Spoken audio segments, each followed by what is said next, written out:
Albert Awol, the voice of the jungle, broadcasting on the DVC to all points unknown. If you're within the sound of my voice, you're listening to Welcome Home Podcast on the DVC.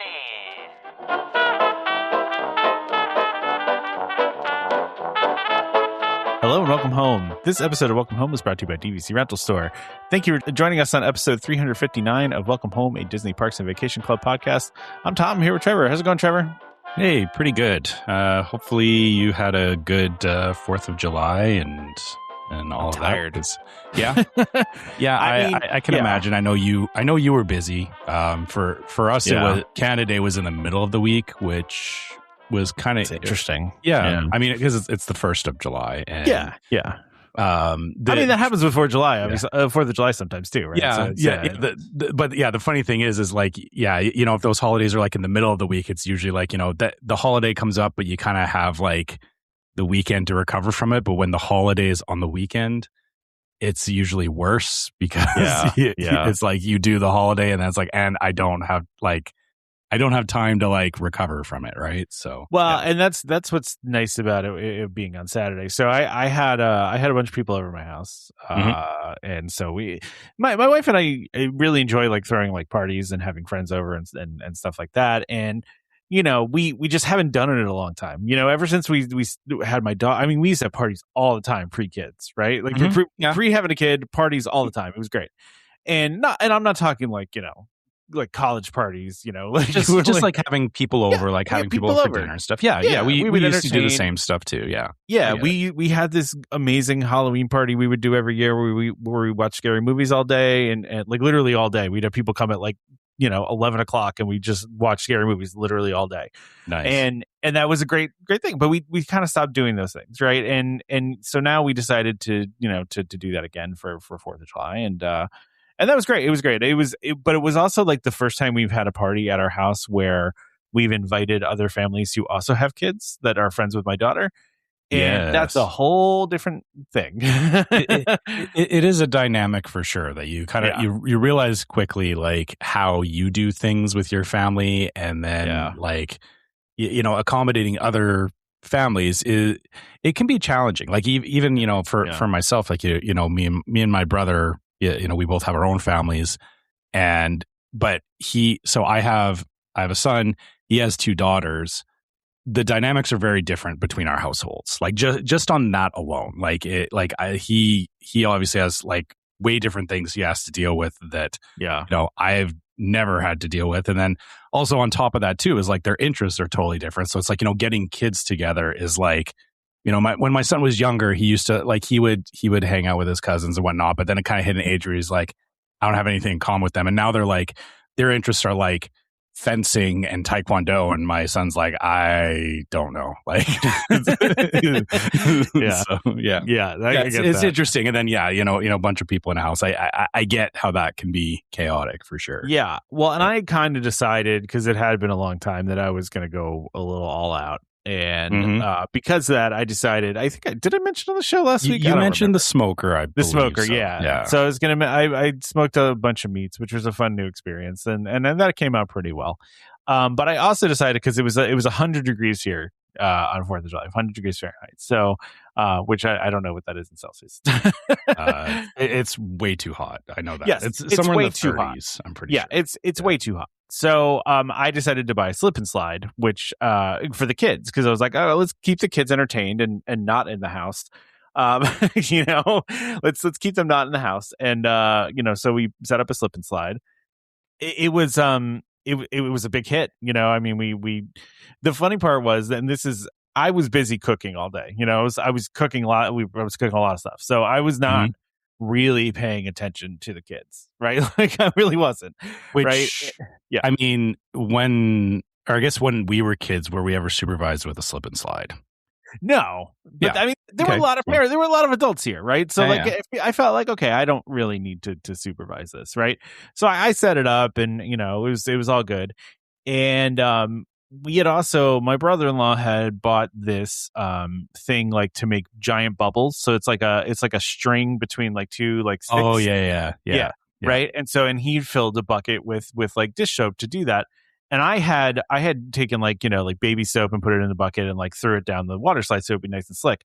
Well, the kids at one point decided that it wasn't slick enough and went and got the bubble bucket and then put that down the slip and slide. And so all of a sudden the end of the slip and slide is literally just like it looked like it looked like if you put like the wrong kind of soap in your washing machine. The fountain soap in a fountain kind of thing. Yeah, kind of. Yeah, and so it was it was crazy. But it was funny. Like I wasn't mad about it. Like the kids had a blast.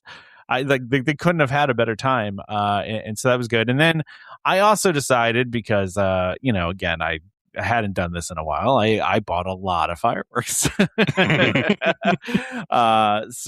that was 4th of July. That's right. Yeah. It's 250th, why not? So I bought a lot of fireworks and honestly it was we had a blast. It was so hot though. It was miserably hot. We were all just dead at the end of the day, Okay, I need to ask this because around here we don't we don't get fireworks because like you can't set them off in the city without a permit or anything. So like people don't buy fireworks around here. But I have seen fireworks that have like ridiculous names to them. So I got to ask, what was the most like you bought it? What was the scariest, most ridiculous looking firework that you had in the bunch? I didn't buy anything too crazy. Okay. So I bought mortars.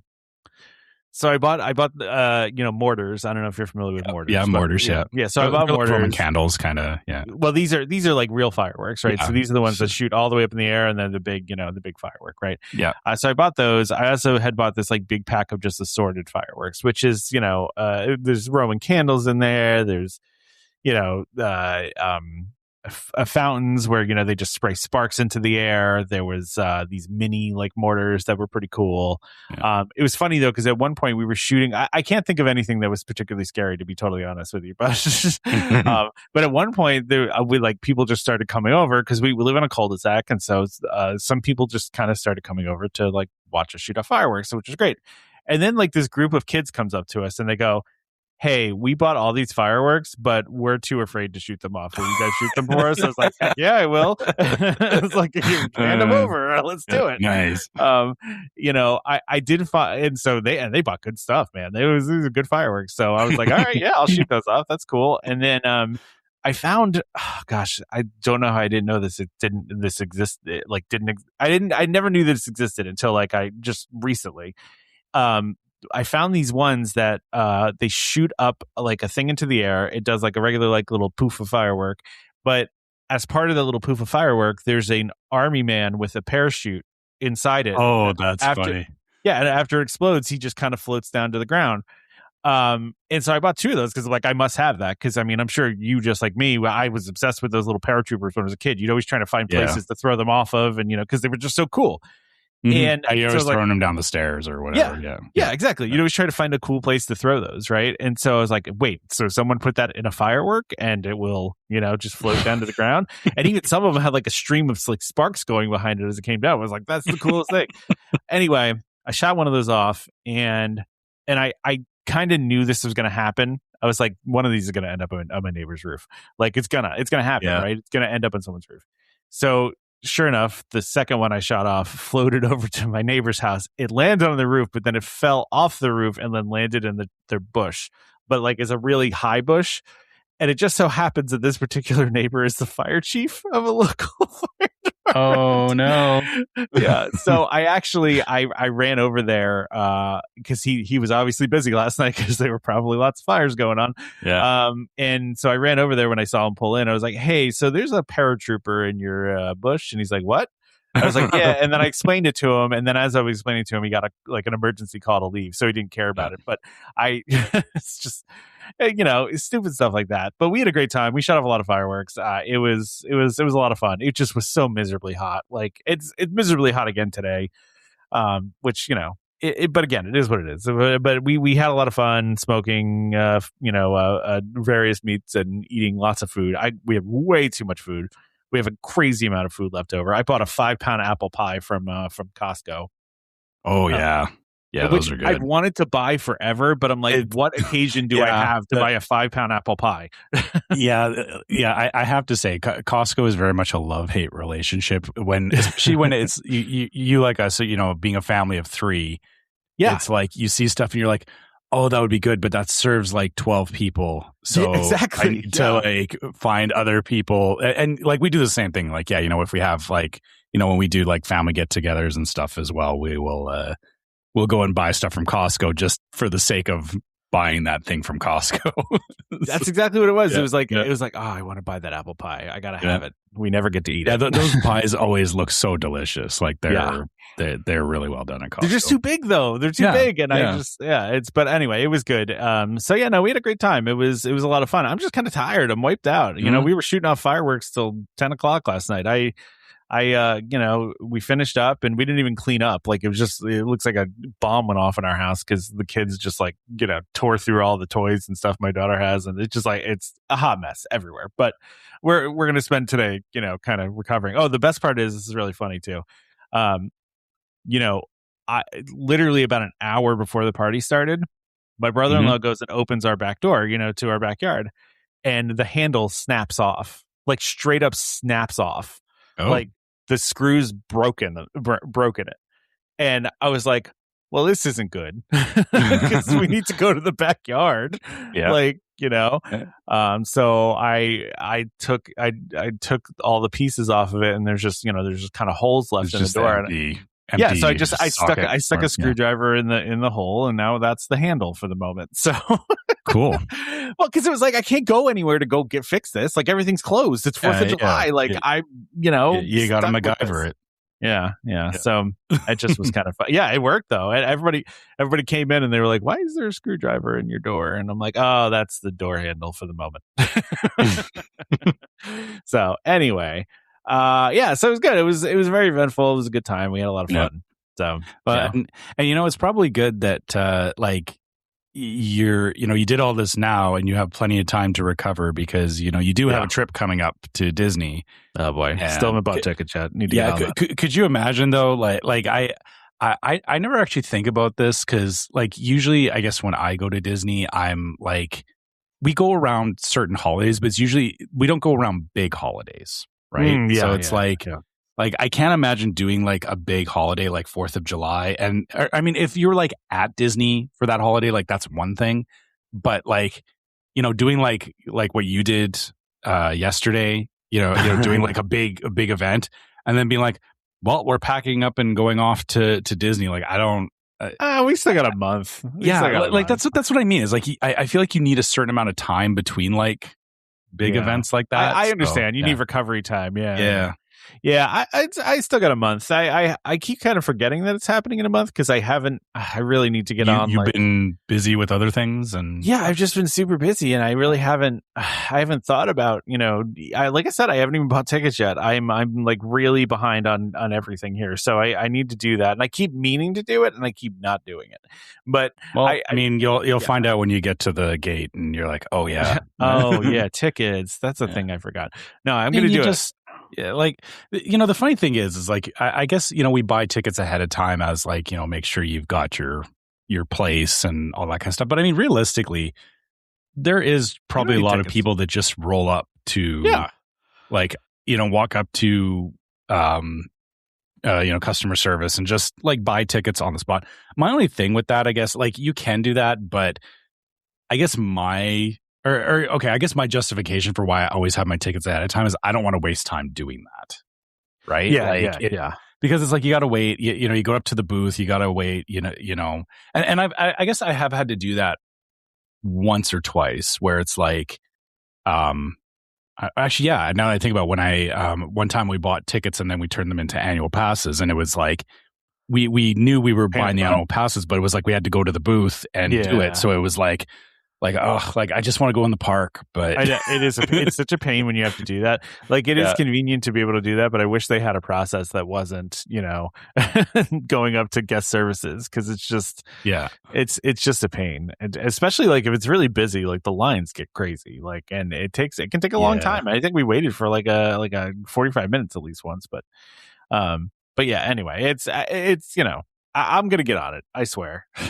Actually, this does bring up an interesting question too. I don't know how this works because the ticket booths are all out at the TTC now, right? Yeah. They still have guest services at the front of Magic Kingdom, though. Oh, right. Yeah, I guess you would just go to that guest service because I was thinking like, you're staying at Bay Lake. Yeah. And it's like, if you walk over, like you're not going through. And actually, it's probably better for you anyway because the majority of people are getting like they're hitting the TTC booths anyway. Yeah. So the one at Magic Kingdom shouldn't be as busy if you have to do that, but I don't know. Yeah, I'm gonna buy tickets online anyway. I'm not gonna wait, but I just haven't done it yet. It's on my to do list. You could buy them while you're sitting at the airport. I'm not going to the airport. I'm driving. We're driving. Yeah. I guess while you're driving, get your wife to buy tickets while you're driving, and no, I'm going to do it before then. But I'm going to do it before. I'm just saying you got options. I know I do have options. I am going to do it beforehand though. I swear. It's just I just haven't done it yet. I'm going to buy it from our friends over at Keyholder Vacations. Fair enough. Actually, that is a good point too. Is dealing with like because what was it? There's like touring plans. Obviously, Keyholder Vacations all do that kind of stuff. I used to buy it from Undercover Tourist, but now that the Keyholder does it, it's it's before Keyholder Vacations started doing it. I would have done it through Undercover Tourist, but now it's easier just to do it through them. So yeah, and I mean they also have like there's like the point swaps options and stuff too. Like I guess I would, if I had extra points, I would maybe be looking at that too. Or actually, I know guaranteed I'll be talking with Keyholder Vacations for our trip that we're planning because I think I mentioned this on the Discord that I do want to stay at Helios. I know it's not Disney, but it's it's Disney adjacent. And because we want to go to Epic Universe and all that, so like I'll be talking with them about that, figuring out a point swap for a stay at Helios or something. Yeah, gotcha. Okay, well, but anyway, we don't have a lot on the rundown today, which is fair. I mean, it's a holiday week. Yeah, it was a holiday week, so I understand that there's not a ton going on. So, but it's okay. There's still a couple interesting things. Mm-hmm. It's not that there's nothing, right? So I really like this first one that you put on here because my gosh, I will admit, I've not, or I think I've done American Adventure once. Like and it's just because it's not like for me, it's not an attraction that I prioritize when I'm in Epcot, truth be told, I'm usually walking by the American Pavilion because I figure I'm in America and I want to go see all the other countries. The same way that I do with Canada. I guess I'm not playing favorites here. It's that I'm like, I want to see all the other pavilions. So yeah. But the thing is, I guess I'll say, this behind the scenes of the American Adventure is crazy impressive. And it made me think. Like I didn't realize how much went into it, but it's obvious that there is a lot going on in that show. So this is really interesting because I've done it a couple times, and the show in the American Adventure is actually really good. It's a really well done, really kind of cool show. Yeah, it's a lot of good history and stuff, right? Yeah. Being the nerd I am, though, especially about the Imagineering stuff, like I've always known how they do it, how they pull it off, right? And I've always, heard about it, right? And know about how it works, but I've never seen it before. And I've always wanted to see it. Like it's always been one of those things that I've really wanted to see because, you can have a concept in your head of how something works, but seeing it physically work in real life is a total different thing. And for those that don't know, I think a lot of people probably know this if you dig deep into this stuff. And if you haven't seen the American Adventure, it's, maybe hard to conceptualize, but, basically there's, a big stage and a big screen. And then there's these set pieces that kind of pop up from underneath the stage. And the way that they do it is they have these basically giant, like, I don't even know how to describe it. There's these huge, like, platters of different scenes that are like on these moving platforms that will come in and move, and it moves up each scene as it's time for it to come through, and then it moves that entire scene away from the stage. So like it almost like is like a shifting set of platforms that move in and out depending on the scene. The way the Imagineer described in the video is picture an elevator on its side. Yeah, so each of the scenes is like their own compartment inside of the elevator.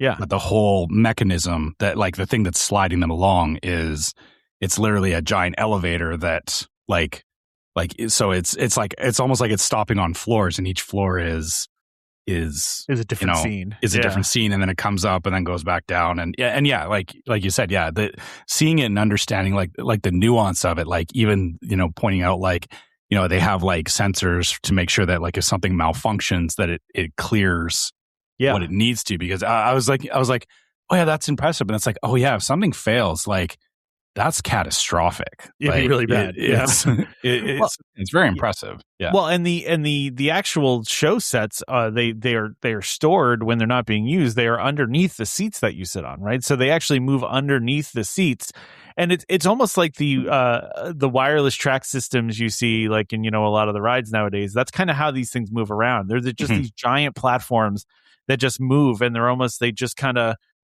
And then as the time for the scene, it pops up.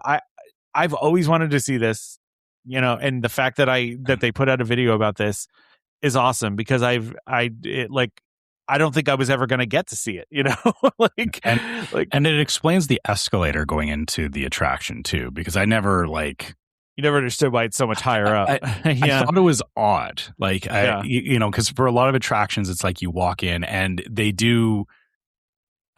I don't want to say they do a better job in other attractions, but I guess they kind of do. Like when I think back on like how ride queues work and stuff, and even things like the Haunted Mansion in Disneyland that like it goes underneath the berm and stuff like that. Yeah. It's like they do a better job of hiding it, but it's like that one's like you come in, it's like, oh, I don't see an escalator anywhere else in the parks, but here's an escalator.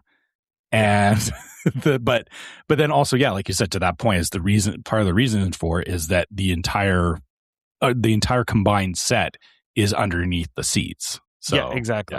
Yeah, exactly. So I would highly encourage you to go watch it if you're into these things. As Trevor and I are, but the most amazing part of this, though, honestly, is not even. It's what they've accomplished here, but the fact that they designed this in the 80s.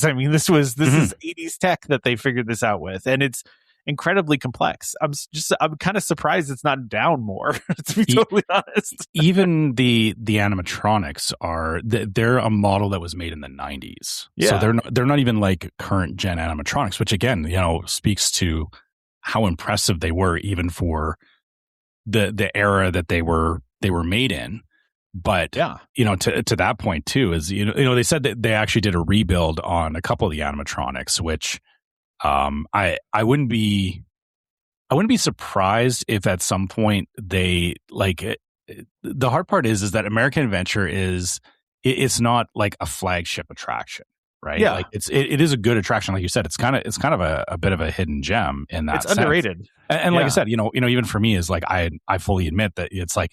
There are so many other things higher on my list that I'm like, I want to go see these other shows and see these other attractions. But thinking or, watching the behind the scenes, I kind of want to go and watch it now just from that different lens of like, marveling at the technology of it, not just like the story that's being presented. Right. So, yeah. Yeah, it's actually like I said, I've always felt like it was kind of underrated as an attraction. I think I remember the first time I saw it, I was like, wow, this is awesome. Why do more people do this? This is so good and well done, and like, when you see how it's done technically, it kind of blows your mind, and that anybody was even able to conceive of this. And even like the Imagineer that's explaining it, that he's like, yeah, as a mechanical engineer, this is like the coolest thing ever to make.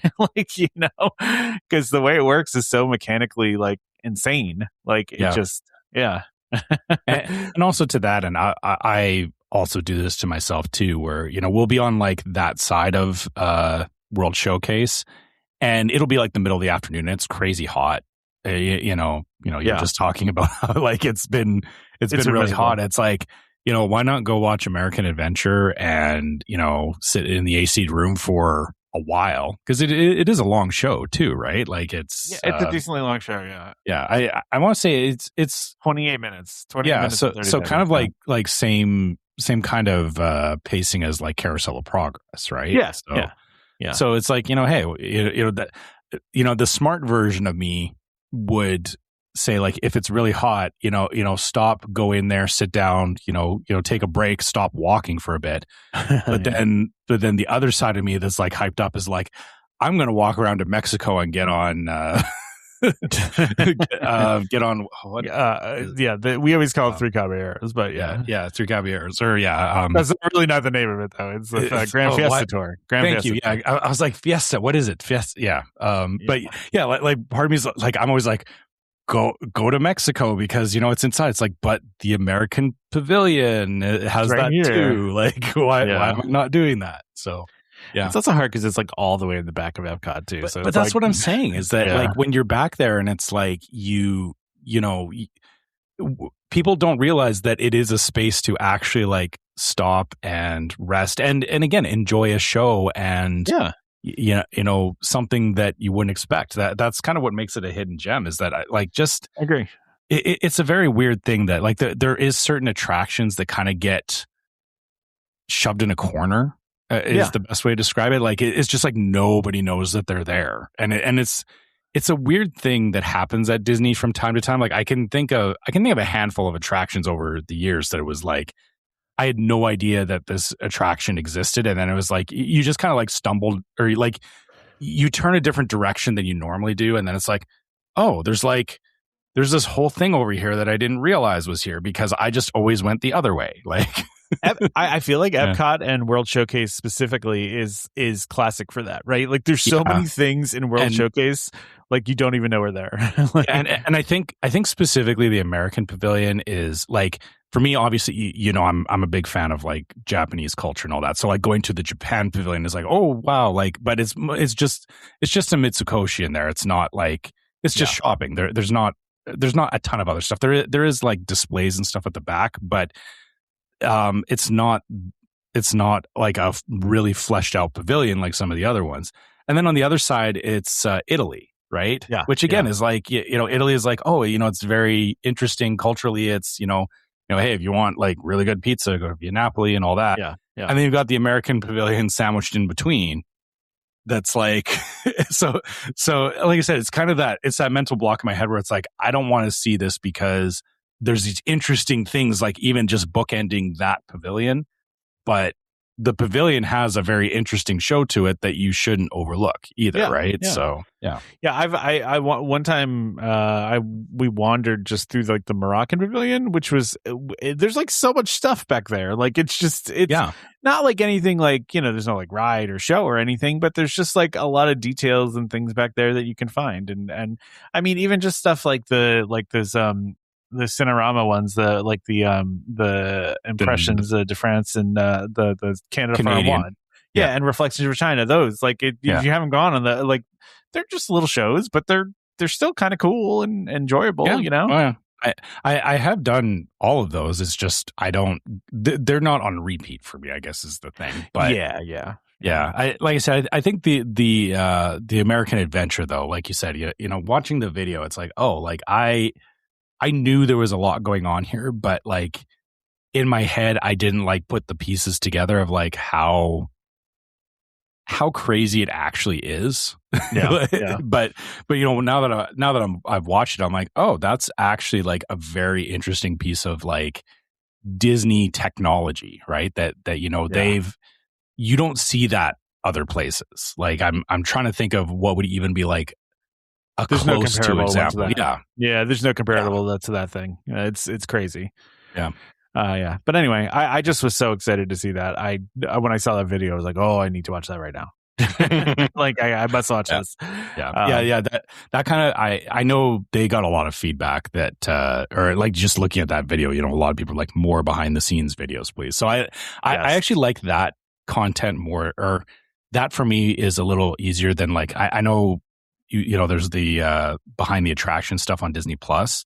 Yeah. The thing about like this video is it's short enough that I don't feel like I'm committing like an hour of my time to watching it, which I know is like, I know that speaks to me and, my lack of attention span. Yeah.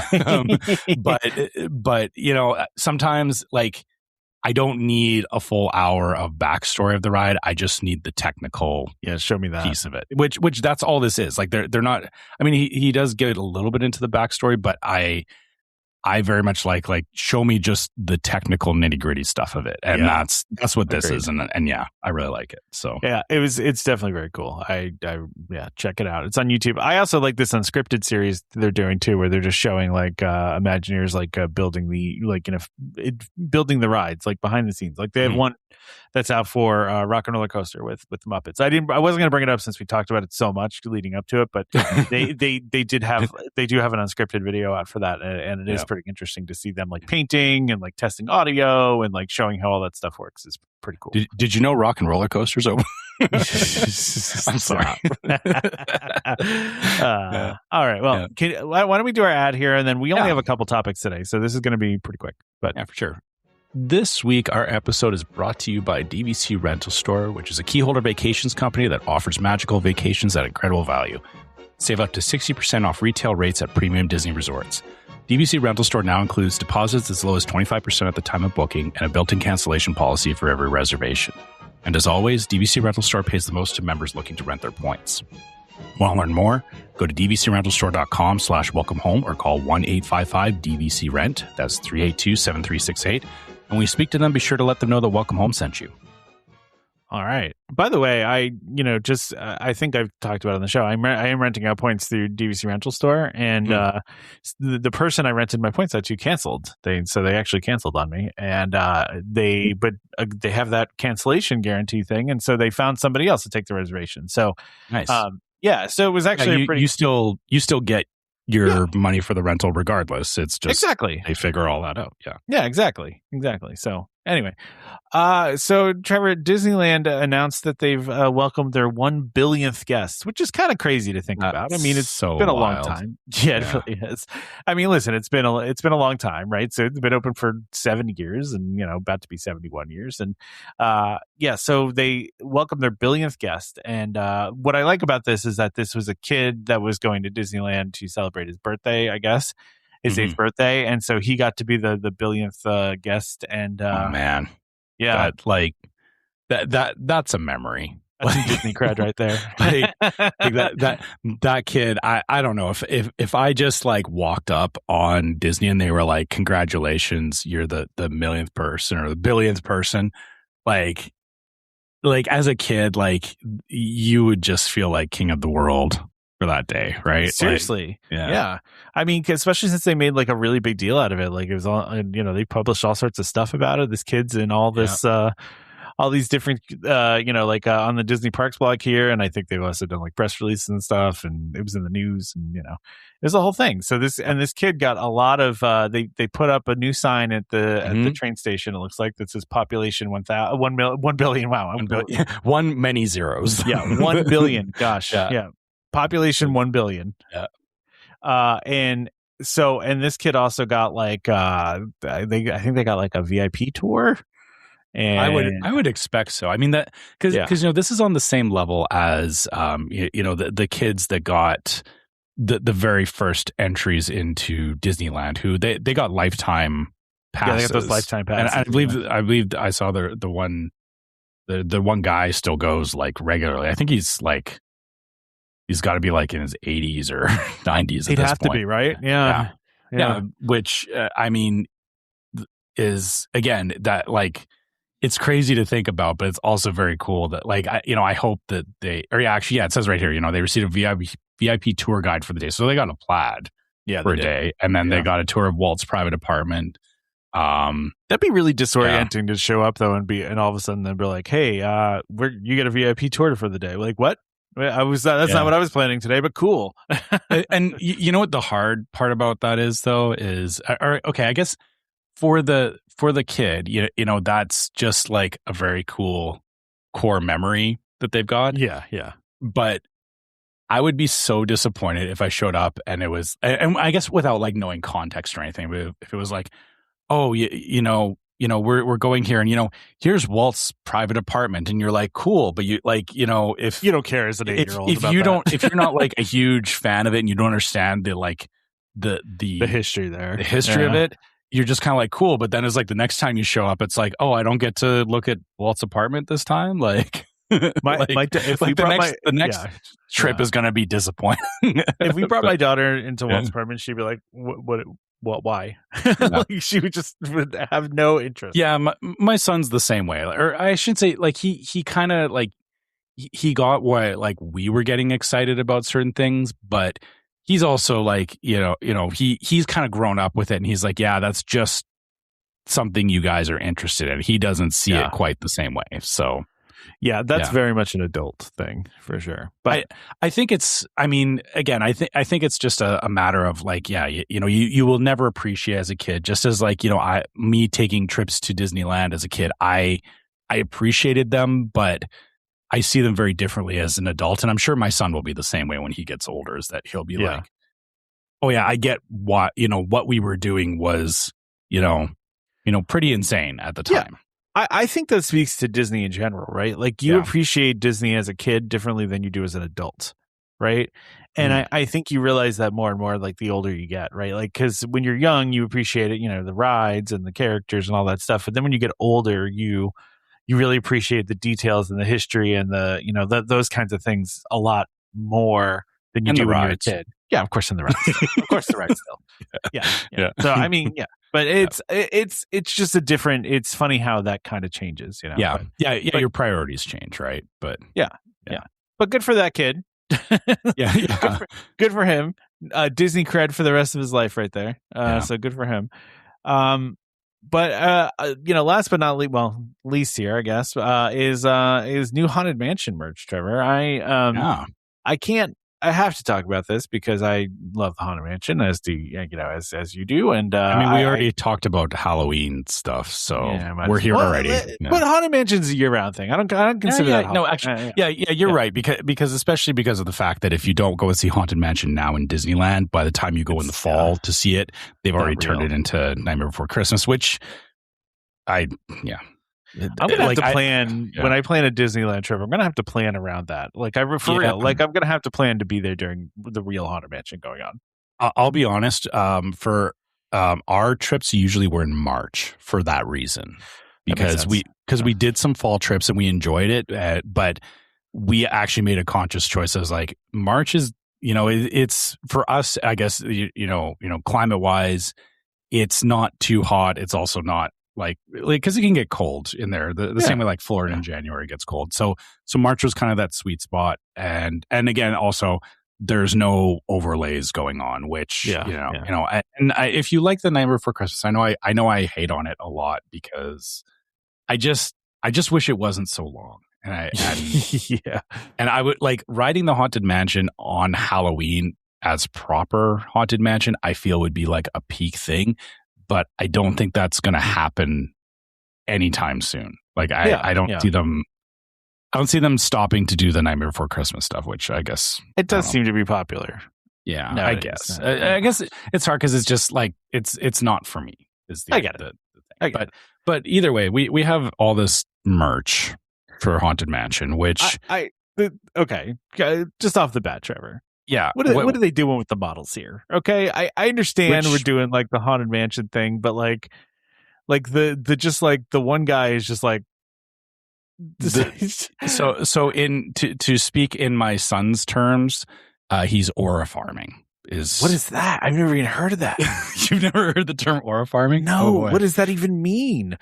So that's like, okay, I guess in Disney equivalent would be like from Tangled. What is his name? Oh my gosh, why am I blanking? But the Smolder. The smolder. Okay. Yeah, my gosh, what is See this? He just looks like an emo kid to me. That's where I would go in my generation's parlance, right? Like he just looks. Yeah. He's just like, oh yeah, Flynn Rider. That aura farming is like trying to like looking cool for the sake of just like building up your reputation, I guess would be that's the term that kids use, or teenagers, young adults use that term, and like I said, my son and his friends have used that term. When I use it, they immediately look at me with disgust because I should be using their terms. But this kid is clearly aura farming. I have never heard that before. That is wow. Yeah, I feel old. You can look it up. Yeah. Anyway, the merch though. So they're leaning heavily into the wallpaper, right? Yeah. Into the wallpaper design. That I think everybody knows at this point. Which is the purple wallpaper with the different scary figures on them. But they have, so there's like a little sweater here, and then there's just like a t-shirt that has Madame Leota on it, right? I'm trying to read what it says on it. Hard to read. Yeah. Send us a message from somewhere beyond. Okay, that's what it says around it. That makes sense. Yeah, I like it. It's like a cool, like stylized, like Madame Leota though. Like it's got a cool thing going on there. The funny thing about this picture though, with her in it though, is the guy is wearing a shirt, and the way he's sitting, you can't even see the shirt that he's wearing. Yeah, it's all the lighting and everything. It's not completely like, the logo's not even visible. Yeah, like what? Why? Why do that? Come on, be better. And just choices. Yeah. But then there's a PJ set here that, again, is like the wallpaper, which I like. I could, I would rock that. That's pretty cool. I think I've seen like pajama sets like this, and it's just like, yeah, of course. Why wouldn't I buy Haunted Mansion wallpaper? I feel like I've seen these before, right? Like these are not. I feel like I've seen a version of these, not necessarily. Or I guess they do, like, they don't do it every year, but they kind of like every couple of years they bring this kind of merch back, right? Yeah. So yeah. Then they have a tote which has the singing heads on it, and I actually really like this tote. It's cool. It's got the heads. It's got like the outline of the Haunted Mansion, and this is Disneyland Haunted Mansion, I should mention, right? Yes, because the hat, when you get further down, there's a hat that's very clearly Nightmare Before Christmas. So yeah, and then there's also the Hatbox Ghost. There's like it's a crossbody. Yeah, that is cool. I like that one. Yeah, I like that a lot, and I like. I want to see more crossbodies. Like I hope that's becoming a trend, because I really I like my crossbody for Disney, or like the one I have is great for when I'm traveling to Disney, but getting like a proper Disney one would be even better. So yeah, and then there's also the Ghost Host Butler. There's a Loungefly mini backpack, which is it's fine, it's cool. Mm-hmm. And then, as you mentioned, the Haunted Mansion holiday baseball cap, which is the wreath that's got like the teeth in it. And, the scary wreath. It's a pretty terrifying wreath if you ever see it on the ride. Yeah, it is. We've also got some ornaments, which are pretty cool. Actually, I really want this one ornament, like these ornaments of like the Madame Leota one. The Madame Leota. I like the gargoyle bust one, or not bust, but gargoyles, and then the Hatbox Ghost.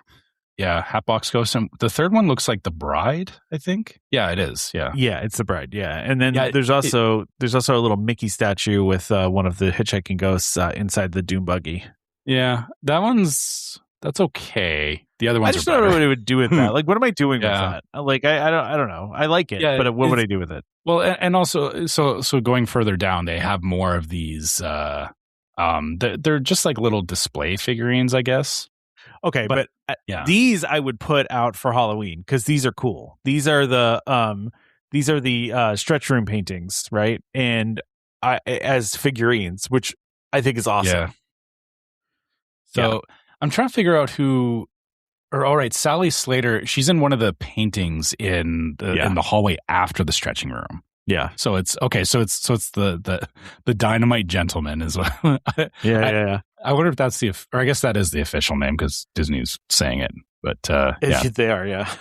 The Dynamite Gentleman is I like that, and then Yeah, Sally Slater's kind of an interesting one. Or I feel like they're trying to like build out the characters more beyond like the stretching room ghosts and they whatnot. Totally are. Yeah, they totally are. There's also this why are the rubber ducks I'm looking at these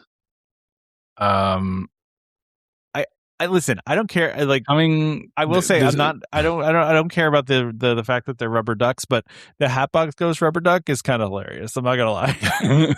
Well, okay, the Madame Leota one too. Like it's just, like the head is the crystal ball, and then these other two are again. It's the bride and is that who is the other one? Is that supposed to be a hitchhiking ghost or? I think so. Maybe. It's such a. I guess maybe rubber ducks have become a bit of a collectible thing. Well, it kind of it feels like in the same vein as like Funko Pops. It's a big thing on the cruise ships, right? Where you hide ducks, but you're not like hiding, ducks like this. You're hiding just like generic, like just rubber ducks. Yeah, yeah. Like so, I don't know. I mean, I don't know what the deal is, but this speaks to. I'm sure if I searched it right now on YouTube, guarantee there's somebody out there that has an insane rubber duck collection. Probably, and this feels like it would go in that type of collection. Yeah. So I agree. Yeah. And then there's a plush of Sally Slater and also Squishmallows of the three hitchhiking ghosts. My daughter loves Squishmallows. And she has way too many of them. And but I don't think she would be into this. She doesn't love the Haunted Mansion.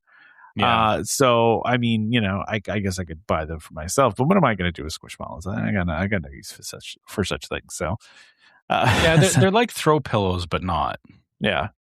Which again, it's fine, but same kind of thing. It's like I see these things. It's like, oh, that's cool, and it like fits like a particular IP that I'm interested in, but it's not something like the IP is good, but the item that it is not what I want. Yeah. Then the only other thing here is on the other article. They have the Werecat Lady limited edition doll. This is really just if you like to collect dolls. Like honestly, yeah, it looks just like a Barbie. Yeah, pretty much is. Yeah, pretty much is. Yeah, I mean, again, cool. Like that. Like I said, they're trying to expand out beyond the standard characters, I guess, or I'm not against them like bringing light to lesser known things in these rides because I mean honestly Haunted Mansion like they could make merch all day for Haunted Mansion with the amount of characters that are in the ride and I'm here for it. So it's one of the most character filled rides, I feel like, original characters anyway. So yeah, that and I feel like they need to do that and they need to do more Spaceship Earth characters. I would like some of that. Yeah, right. Like they're like throughout all the scenes, like there's all kinds of things they could do with that. But what we need is a refurb, and then they would do it. Yeah. The thing is that it's also the interesting thing is kind of back to the point of like talking about like Disney for kids versus adults and whatever is that like hitting some of those like deep characters that are like far into the ride or aren't like immediately associated with the ride. It's kind of a weird place where it's like, for us that are fans of it, you get it and you're like, oh yeah, that's for me. But then like, there's a lot of people that would be like, I don't like, if you're just looking at this merch in like Epcot, right? Like imagine if you're saying Connections and you just see like random figurines from a ride that like, you didn't even clock that those characters were in the ride. Like I can see where like Disney has to find that balance of, appealing to like the obvious ones and that's, I think where, we kind of get annoyed with like, everything. It feels like there has to be like Mickey Mouse in it somewhere. And it's like, but there's so many cool things like in the ride, but that's for those of us that are like really fans of the ride. So, and they can't just appeal to like the hardcore fans either. Right. Like it's a weird thing, but yeah, I'm kind of glad that, they're clearly like a lot of this stuff is very clearly pointed at, hardcore fans of Haunted Mansion. But, I also think, I think it also leaves room, like I said, you know, that, you know, maybe if this stuff sells well enough, we'll start seeing more of it too, that's all I've asked for is like just stop doing like the generic carbon copy stuff and give us some interesting stuff. And it seems like Disney is doing that. So yeah, for sure. Yeah. They definitely have been like highlighting a lot of those lesser characters from rides, you know, recently. Yeah. Even the gargoyles in the Haunted Mansion. Like I didn't think of those as like an ornament, but that makes sense. Like it's a good ornament. Yeah. Yeah. All right. Well, I think that's it for this week. Yeah. Short episode for a short week. Episode. Yeah. Which, I mean, hey, that's fine because, you know, it's summer and, you know, Tom's recovering from a meat coma from eating too much. And but we'll have more stuff to talk about anyway when we get closer to your trip. And I think we'll, you know, we talked about it before the show. We will have to try and maybe figure out a wait list because you'll be gone for at least a week, right? Or is it 2 weeks? Yeah, I mean, it's kind of a weird, it's kind of in between. Yeah, okay. Yeah, so we'll have to figure out something for that. But, you know, in the meantime, you know, if you guys have any questions about the show or anything you want to share or anything like that, you can always reach out to us at welcomehomepodcast@gmail.com. We love hearing from you guys and hearing what you think about the show. And, you know, just talking with you. You can also find us through our website, which is welcomehomepodcast.co. You can hit the contact us on there and, you know, same thing, you know, send us an email. You can also find us on social media. So we are on Facebook as Welcome Home Podcast. You can find us on YouTube as Welcome Home Podcast. You can find us on Instagram as Welcome Home Pics. Make sure on Facebook you check out our group Welcome Home Disney Waitlist, where we have great conversations about stuff from the show and just, you know, people sharing trip reports and, you know, sharing their own cool Disney stuff that they find. You know, I love seeing like people finding stuff that, you know, isn't like there's the like normal, like, you know, I went to the parks, but, you know, occasionally we do see people like, you know, posting stuff that's like, you know, hey, there was like an exhibit at a, you know, local museum or something related to Disney. So, you know, it's cool that everyone's just sharing their own Disney stuff in the group and in general. So, you know, keep that kind of stuff coming because I think, you know, we need a good place to talk about Disney. There's lots of places to talk about Disney, but, you know, we're one of the good ones. So, which by the way, I heard one of my old friends from high school posted in the group and said that they were not really that into Disney, but listened to the show and enjoyed it. So, hey, Bob, that is shout out, shout out, that's awesome. Yeah, love it. Yeah. And also, you know, if you want to help support the show, you can go to store.welcomehomepodcast.co and check out our different merch. If there's something you would like to see in the store, there's a particular type of merch that we're not putting up there that you'd like to see, just drop us a message and we can look at adding more stuff to the store. So yeah, just let us know if there's something you would like to see in the store. Also, you can support us through Patreon. So you can go to patreon.com/welcomehomepod and check out our different levels of Patreon support, which our Patreon supporters get exclusive merch. So at the different levels, there is merch that has a logo that is only available to our Patreon supporters. And all of our Patreon supporters get access to the Discord server, which is yet another place that we have more conversations about stuff Disney related, sometimes off topic. I know this week there was a good discussion about people looking for anti-nausea stuff, which is, you know, very, very important for people traveling to the parks. You know, it's cool that, you know, everyone's sharing their own experiences and whatnot with that. So, you know, you can always come check us out in the Discord as well. And last but not least, if you're listening on iTunes or Spotify or anywhere you can leave us a 5-star review, please do so. It just helps more people find the show, and, you know, we can just get more people listening and talking about Disney and stuff. And if you're listening on iTunes, share with us what you think about the show, because we love hearing what you guys think as well. Yeah, and you know, of course, don't forget to subscribe to Welcome Home Podcast so you can be reminded every time we release a new episode. You can find us on Apple Podcasts, Amazon Music, TuneIn, Spotify, YouTube Music, just about any podcast app that's out there. You can find us. Huge thank you to our sponsors this week, DVC Rental Store, you know, for sponsoring this episode, and of course, Keyholder Vacations for continuing to sponsor the show over all these years. Please check them out for any of your DVC related needs or Disney needs. At this point, they take care of everything. DVC, they're all DVC, over the map. Yeah, they do everything. So join us next time for more Disney Parks discussion. Of course, more DVC talk. We hope to see you all real soon. Albert Awol, the voice of the jungle, signing off from Welcome Home Podcast on the DVC. Do a house when we had a church. How she can cuddle, it's no man's affair. I look around for the hole, found her in her sugar bowl. Hey, look out, here comes my boy.